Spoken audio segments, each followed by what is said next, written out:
राधे राधे दोस्तों, क्या आपने कभी सुना है किसी ऐसी रानी की कहानी जिसने राजमहल की दौलत, ताज और सिंहासन सब छोड़ दिया सिर्फ अपने कान्हा के प्रेम में? जी हाँ, ये कहानी है अनन्य कृष्ण भक्त मीराबाई की। मीराबाई का जन्म 1498 ईस्वी में राजस्थान के मेड़ता नगर में हुआ।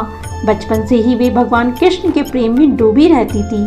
कहते हैं एक बार जब वे केवल 4 साल की थी तो उन्होंने एक विवाह समारोह में दूल्हा देखा और माँ से भोलेपन में पूछा, मेरा दूल्हा कौन होगा? तो माँ ने हंसकर कहा, कन्हैया ही तुम्हारे पति हैं। उसी पल मीरा ने मन ही मन निश्चय कर लिया कि उनका दूल्हा कोई और नहीं, सिर्फ श्री कृष्ण ही होंगे। समय बीता और राजकुमारी मीरा का विवाह मेवाड़ के राजकुमार भोजराज से हुआ।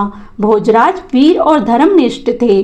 उन्होंने मीरा के कृष्ण प्रेम को स्वीकार किया, बल्कि कई बार उनकी भक्ति में साथ भी दिया। लेकिन भोजराज का जीवन छोटा रहा। विवाह के कुछ वर्षों बाद ही युद्ध में उनकी मृत्यु हो गई। पति के जाने के बाद मीरा का इस जन्म का सहारा भी छूट गया। मीरा का सहारा अब केवल कृष्ण ही थे। राज परिवार को ये भक्ति स्वीकार नहीं थी। वे चाहते थे कि मीरा महल की रानी बने, पर मीरा तो खुद को कृष्ण की दासी मान चुकी थी। मीरा की कृष्ण भक्ति इतनी गहरी थी कि विरोध करने वाले ने उन्हें रोकने के लिए साजिशें रची। भोजराज के छोटे भाई देवर विक्रम सिंह राणा को मीरा की भक्ति बिल्कुल स्वीकार नहीं थी। उन्हें लगता था कि एक रानी का मंदिरों में जाकर नाचना गाना राजघराने की इज्जत के खिलाफ है। उन्होंने कई बार मीरा को रोकने की कोशिश की, यहाँ तक कि उनकी हत्या की योजना भी बनाई। विक्रम सिंह ने मीरा को जहर का प्याला भेजा, लेकिन वह कृष्ण की कृपा से अमृत बन गया।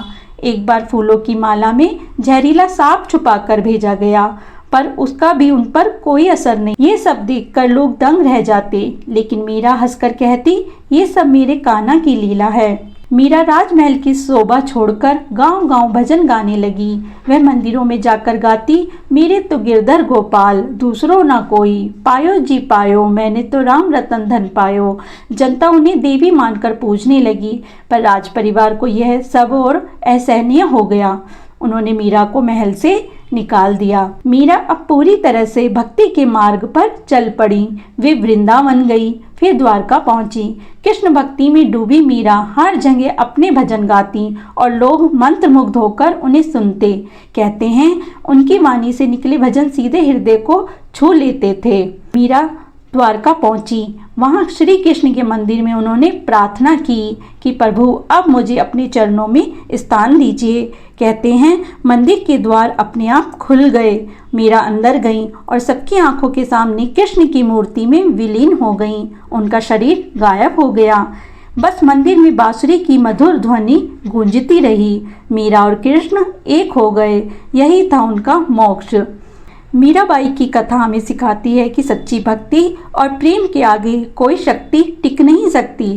राजमहल की दौलत, परिवार का विरोध, यहाँ तक कि मृत्यु का भय भी मीरा के कृष्ण प्रेम को रोक ना सका। यह मीराबाई के कृष्ण के प्रति अटूट आस्था का प्रतीक है कि वे कृष्ण के प्रेम रूपी प्याले से तृप्त थीं और संसारिक विष का उन पर कोई असर नहीं होता था। यह कहानी कृष्ण भक्ति में लीन एक भक्त की दृढ़ता और भक्ति की शक्ति को दर्शाती है। बोलो राधे राधे।